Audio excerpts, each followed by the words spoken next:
de nuevo con ustedes, y antes de retomar con el doctor Piñeiro de cómo podemos organizar todo esto y hacia dónde vamos, cuéntanos tú, José María, el tema de la empresa, las relaciones que se establecen entre la persona que va a buscar trabajo, entre quien va a dar trabajo. Esto ha cambiado, ha variado. En este momento, ¿quién tiene la sartén por el mango? ¿Qué pasa? Ha variado de forma drástica, ¿no? Lo que son las políticas de gestión de personas o de recursos humanos, lógicamente también se han visto afectados por la crisis. No solo se han visto afectadas las personas, los distintos colectivos, los desempleados, pero también los trabajadores en distintos niveles. El otro día comentábamos, por ejemplo, los mandos intermedios de las empresas, los que siguen manteniendo su puesto de trabajo, muchos de ellos han tenido que tomar decisiones de quién sigue y quién no sigue en la empresa. Y han tenido que comunicárselo a los trabajadores. Por cierto, estoy ahora con una alumna dirigiéndole un trabajo sobre comunicación de malas noticias en el contexto del despido, de cómo se están llevando a cabo los despidos.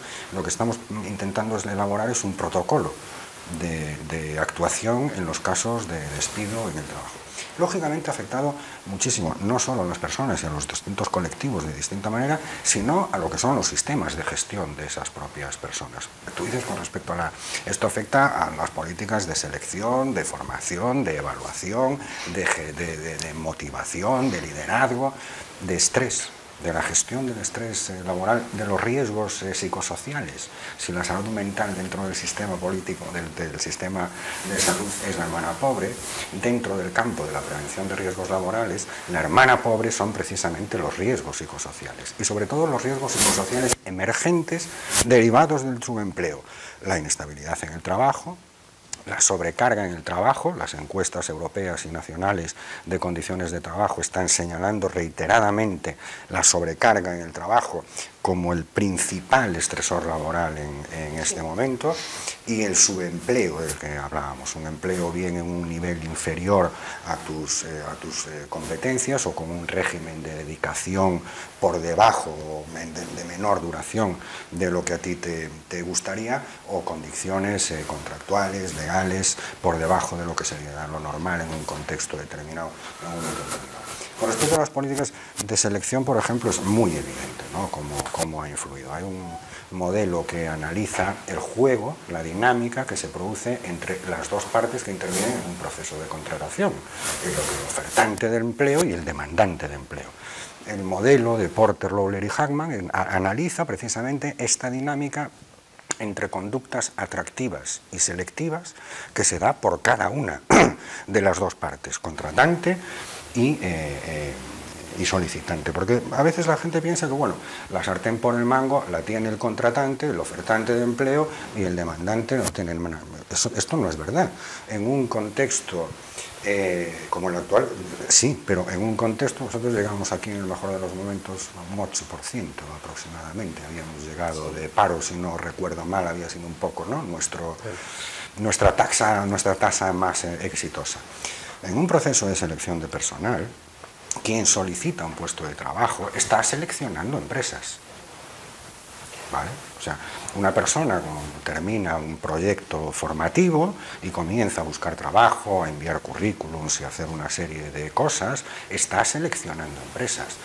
Cuando va a un proceso de selección y considera que esa empresa en el proceso de selección no le informa, no tiene con el solicitante la deferencia mínima de tratarlo como una persona, y en ese proceso de selección detecta que a mí es una empresa que me trata a mí, que me trata así en el proceso de selección, no me interesa trabajar, y la gente rechaza.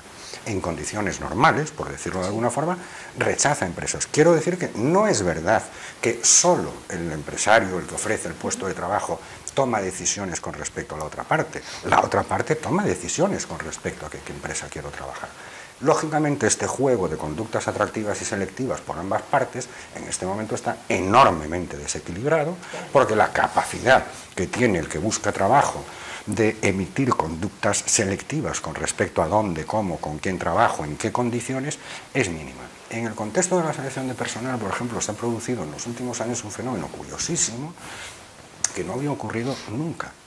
Yo cuando les explico a mis alumnos selección de personal, técnicas de selección de personal, pues le cuento un poco aquello de que parte de la tarea del seleccionador de personal consiste en considerar que el candidato que me presenta su currículum está tratando de vender un producto. El producto que está tratando de venderse es a sí mismo y, lógicamente, tiene la obligación de maquillarse para parecer atractivo. Este maquillarse para resultar atractivo a veces conlleva mentir, engañar al seleccionador, ¿no? Y entonces parte de la tarea de un seleccionador tiene este matiz de detectar, de tratar de detectar estos engaños. Y estos engaños siempre iban en la dirección de aumentar cosas que no tengo.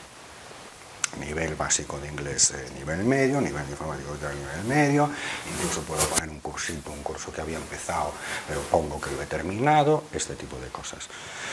¿Qué está ocurriendo hoy? Como muchos jóvenes muy bien preparados tienen la opción o de irse o de aceptar estos trabajos en condiciones de subempleo de las cuales hablábamos, claro, están dispuestos en un momento determinado de su vida aceptar trabajos que están muy por debajo de su cualificación. Entonces, ¿qué hacen?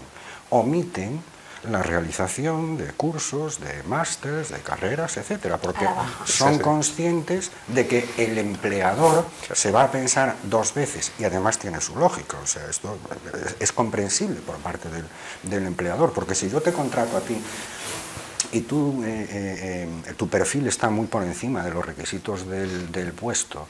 Si tú terminas yo se lo digo a mis alumnos, si tú terminas una carrera, te haces un máster, un doctorado, completas un ciclo formativo, lógicamente luego vas a querer tener un puesto acorde a tu responsabilidad, acorde a tu formación.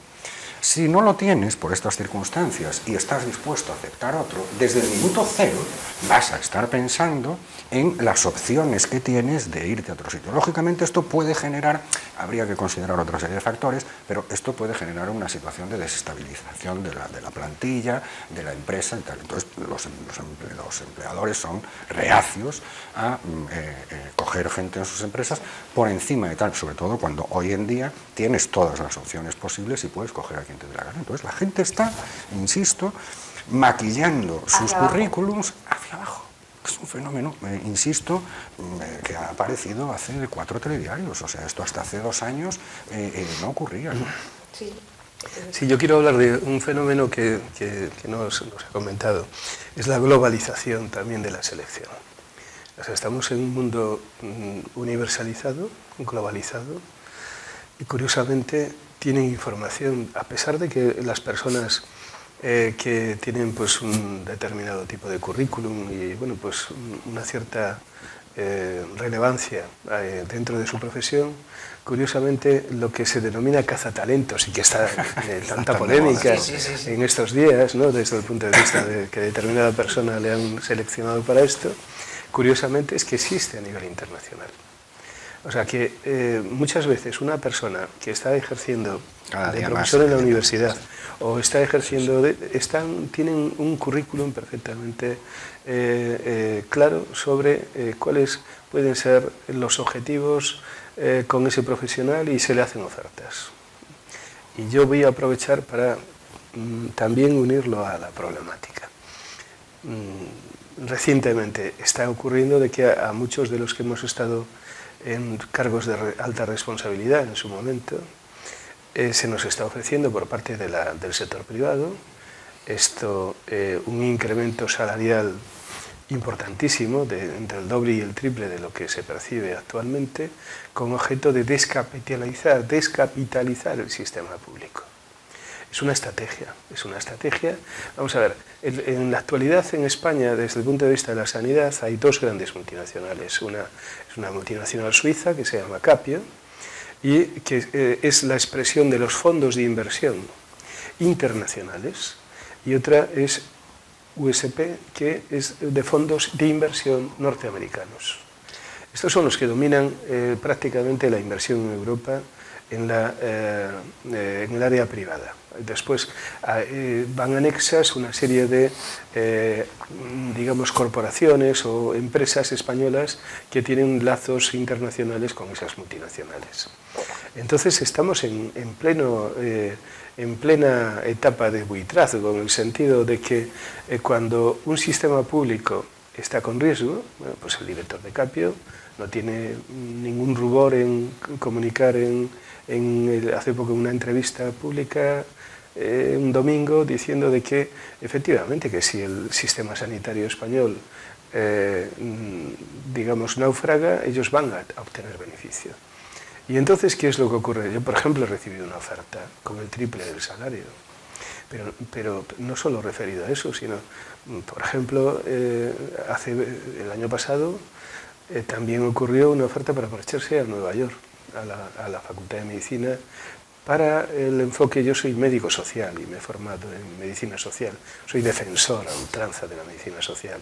Lo que pasa es que no existe, como me formé en salud pública, pues a lo mejor esa es la sección que nos queda, pero realmente yo creo que ese es el apartado que nos falta hoy día de compromiso, ¿no? Pero por ejemplo, en el campo del amianto, que lo que yo he estado años investigando y sigo colaborando, pues he recibido una oferta, un gabinete de abogados desde Nueva York se trasladó a Ferrol con el objeto de invitar a una serie de personas a incorporarse a su sociedad y trabajar a nivel de toda Europa, con una oferta económica interesante. ¿Qué es lo que ocurre?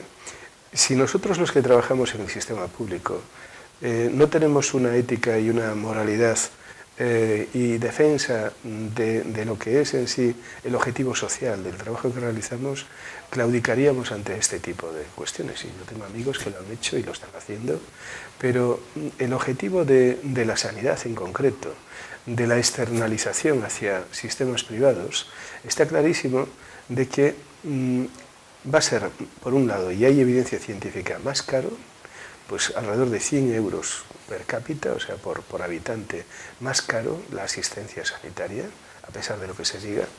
Estamos hablando a nivel de Madrid, son los datos que hay hoy día y se están valorando y lo que pasa en Europa.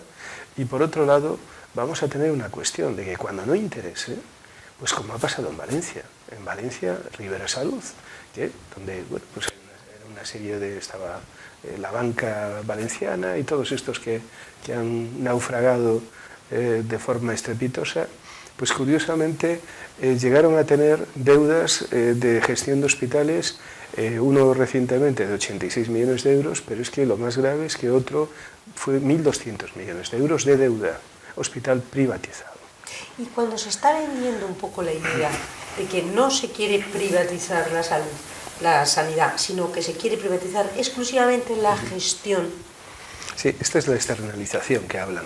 Pero claro, si tú externalizas y haces como en Madrid, no sé, pues el caso Güemes, ¿no? Que creo que ha dejado hoy dignamente de seguir en las responsabilidades de sus laboratorios, que realmente fue lo que él privatizó en su momento cuando era consejero de Sanidad, y a su vez, pues curiosamente, regía, o al menos era del Consejo de Administración o máximo responsable del laboratorio al que le ceden este derecho. Y otros políticos de otros signos también, ojo, no estamos específicamente denunciando tal, pero esto ocurre. Entonces, claro, ¿qué es lo que vende un político cuando ha llegado a ministro? Vende su agenda.